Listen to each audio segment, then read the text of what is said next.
அன்பு தமிழ் மக்களே வணக்கம். ஹிஸ்புல்லாக்கள் இஸ்ரேலிடம் வசமாக மாட்டிக்கிட்டாங்க.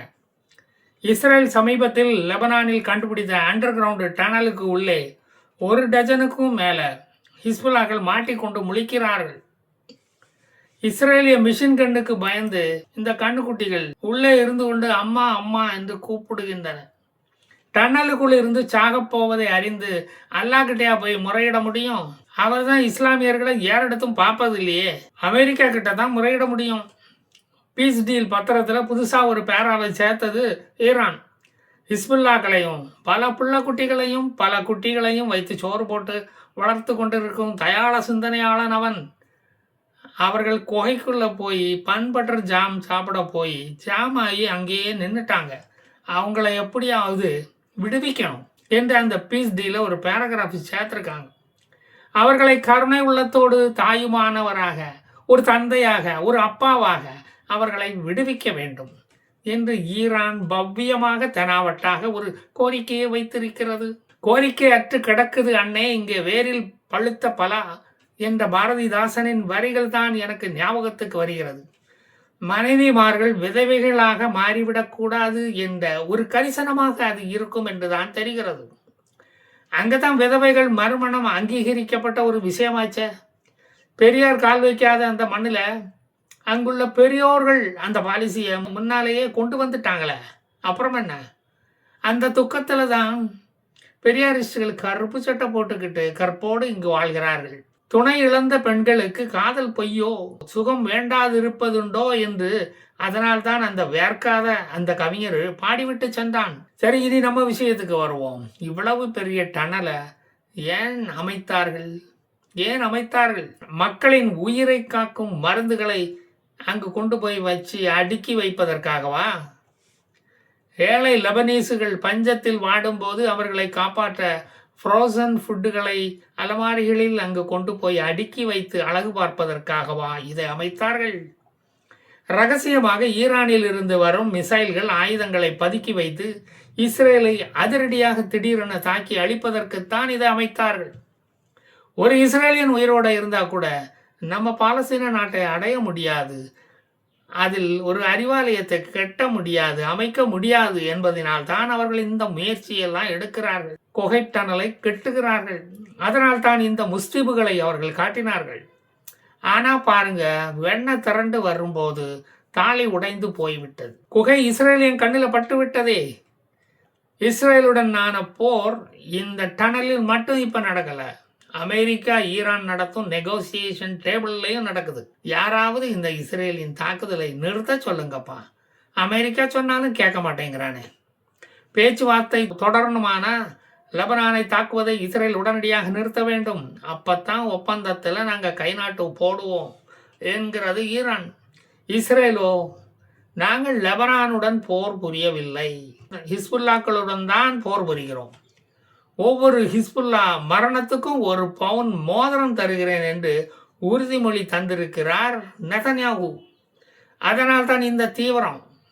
முகமது கபீர் கலீபாப் என்ன சொல்லுகிறார்னா, ஹிஸ்புல்லா என்பது ஒரு ப்ராக்சி ஆர்மி அல்ல, அது ஒரு தீவிரவாத கும்பலும் அல்ல, லெபனானில் அங்கீகரிக்கப்பட்ட ஒரு அரசியல் கட்சி. அரசியல் கட்சி தலைவர்கள் தற்காப்புக்காக துப்பாக்கி வைத்துக் கொள்வது இல்லையா, அந்த மாதிரி தான் அவர்களும் AK-47 துப்பாக்கியை வைத்திருக்கிறார்கள். அவர்களுக்கு வானிலிருந்து அச்சுறுத்தல்கள் வருவதால் ஏவுகணைகளை முதுகில் சொருகி வைத்திருக்கிறார்கள். நீங்கள் நினைக்கிற மாதிரி அவர்கள் பயங்கரவாதிகள் அல்ல. அவர்கள் பயங்கரமாக தீவிரமாக செயல்படக்கூடிய அரசியல் அவியல் விற்பனர்கள், அரசியல் வல்லுநர்கள் அல்ல அப்படின்னு சொல்லியிருக்காரு. இன்டர்நேஷனல் அட்டாமிக் எனர்ஜி ஏஜென்சி ஈரானில் உள்ள அணு ஆயுதங்களை பார்வையிட அரைகுறை மனதுடன் சம்மதித்துள்ளது. இந்த ஈரான் அதை கடைசி அஜெண்டாவாக வைத்துக் கொள்ளலாம் என்கிறது ஈரான். 60 நாட்கள் நீடிக்கும் இந்த சீஸ்ஃபயர், நீரிணை திறப்பு போன்ற விஷயங்கள் ஈரானை தற்போது லேசா மூச்சுவிட வைக்கும் அளவுக்கு ஒரு ஆக்சிஜன் கிட்டு போல செயல்படுகிறது. அதன் ஆஸ்துமா சரியானதும் இதய அறுவை சிகிச்சை தொடங்கும். அதன் பிறகு அதன் மண்டையோடு திறந்து பார்க்கப்படும். அதில் ஏதும் பயனுள்ள பொருள் உள்ளே இருக்கிறதா என்று ஆராயப்படும். எங்களது மிசைல் தயாரிப்பை இந்த பீஸ் டீல் கட்டுப்படுத்தாது. எங்கள் நாட்டின் இறையாண்மையை காப்பதற்குத்தான் எங்களுக்கு முழு உரிமை உள்ளது என்கிறது ஈரான். நீ ஏவுகணைய உன் தற்காப்புக்கு தயாரிச்சுக்கோ. ஆனா அதே சமயம் அமெரிக்காவுடன் தூதரக நல்லுறவை தொடங்க வேண்டும். அப்பத்தான் உன்னை நம்ப முடியும். அப்பத்தான் ஈரானிலும் எங்களது மிலிட்டரி பேஸ்களை அமைக்க முடியும். அதன் பிறகு நாங்கள் பிஜேபி நுழைந்த மாநிலங்கள் மாதிரி அல்லற சில்லற கட்சிகளை அலற விட்டு துடைத்து எரிந்து விட்டு ஊரை விட்டு ஒழித்து கட்டிவிடுவோம். அதன் பிறகு நீங்களும் நிம்மதியா ஆட்சி நடத்தலாம் என்கிறது இந்த அமெரிக்கா. ஜின்பிங் ஆளுகின்ற முதலாளித்துவ நாடு போடும் பிஸ்கட்டு துண்டில் வாழும் கட்சிகளாக உங்களை நாங்கள் ஆக்கி விடுவோம். இப்படித்தான் நக்சலைட் நிறுவனங்கள் நக்கிக்கிட்டு போச்சு. இந்த அக்ரிமெண்ட் முடிவுக்கு வந்ததும் லெபனான் இஸ்ரேல் பீஸ் டீல் தொடங்கப்படும். இனிமேல் தனித்தனியா ஒவ்வொரு நாட்டுடனும் பீஸ் டீல் எல்லாம் போட முடியாதப்பா. பீஸ் டீல் புரோக்கர் சபா ஷெரீஃப் அசைமுன்னீர் ஒவ்வொரு நாட்டுக்கும் அலைஞ்சு டயர்டாகி போயிட்டானுங்க. இனிமேல் one region one piece deal என்ற மோடியின் பாலிசி தான் பின்பற்றப்படும் என்று அடித்து சொல்லிவிட்டார். மத்திய கிழக்கு நாடுகள் அத்தனைக்கும் சேர்த்து ஒரே ஒரு பீஸ் டீல் தான் போட முடியும், தேங்க்ஸ் டு மோடிஸ் பாலிசி. பாவம், உன் நாட்டில் குழி தோண்டி டனல் அமைத்து ஒருத்தன் குடும்பம் நடத்திக்கிட்டு இருந்திருக்கான். அது தெரியாமல் நீ பாட்டுக்கு உன் மொட்டை மண்டையை தடவிக்கிட்டு இருந்திருக்கிற. உன் நாட்டில் உளவுத்துறை உளவு தொழில் பண்ணிக்கிட்டு இருக்கிறதா? வயலில் நாற்று நட்டுக்கிட்டு இருக்கிறதா? களை பிடுங்கிக்கிட்டு இருக்கானுங்களா? என்னதான் உளவுத்துறைன்னு நினைச்ச? உளவுத்துறைன்னா துப்பறியணுண்டா நாய் மாதிரி. அது உனக்கு தெரியாமல் ஹிஸ்புல்லா எப்படி அங்கே உள்ள வர முடியும்? அது உனக்கு தெரியாதா? உனக்கு தெரியாமல் ஹிஸ்புல்லா எப்படி அங்கே இயங்க முடியும், குழி தோண்ட முடியும், அங்கே குடியிருக்க முடியும்? ஈரானில் ஆயுத கான்ட்ராக்ட் பணத்தில் 30% கமிஷன் வாங்கும் பழக்கம் அங்கேயும் இருக்கிறதா? இல்லைன்னா இவ்வளவு தூரம் நீ மௌன சாமியாராக உன்னால் இருக்க முடியாத?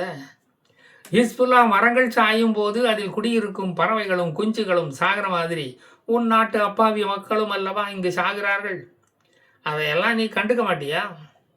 உன் நாட்டில் தான் செத்தவனுக்கு 10 லட்சம் கொடுக்குற நடைமுறையே இல்லையே, அப்புறம் ஏன் பயப்படுற? அப்படி இருந்தும் நீ ஏன் கவலைப்பட்டுக்கிட்டு இருக்கிற? உன் நாட்டில் கட்டடம் இடிந்து விழுந்தா அமெரிக்கா கட்டித்தரும். மக்கள் உணவின்றி தவிச்சா ஐநா மாமா பார்த்துக்கிடுவான். இப்படி இலவசங்களிலே வாழ்ந்து பழகிக்கிட்ட நீ தமிழ்நாட்டுக்கு வந்தாலும் நீ பொழைச்சிக்கிடுவ. ஈரான் ஆயில் ஒரு பேரல் வாங்கினா இன்னொரு பேரல் ஆயில் இலவசம் என்று தனது சந்தையை தொடங்கிவிட்டது ஈரான். ஈரானின் ஆயிலை வாங்கும் 3வது பெரிய நாடு இந்தியா தான்.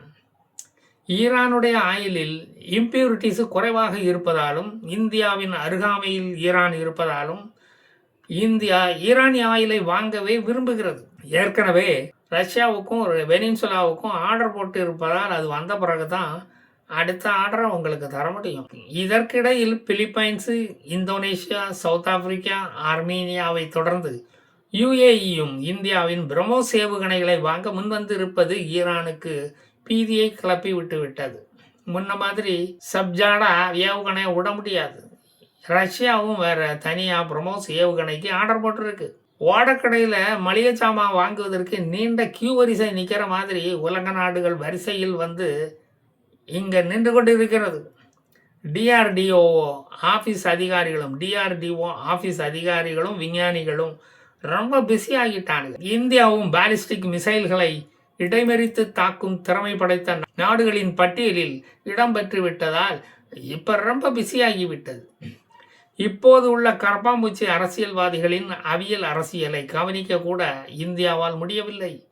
அதற்கெல்லாம் இங்கே நேரம் இல்லைப்பா. அவர்களுக்கு வருகிற டீலை கச்சிதமாக முடிக்கணும்.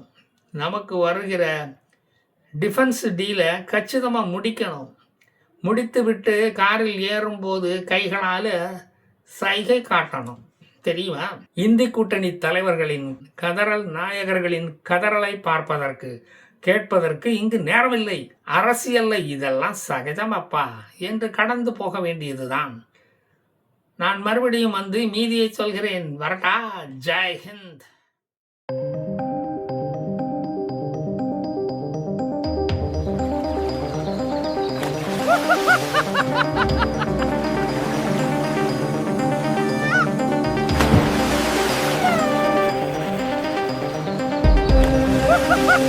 Ha ha ha ha!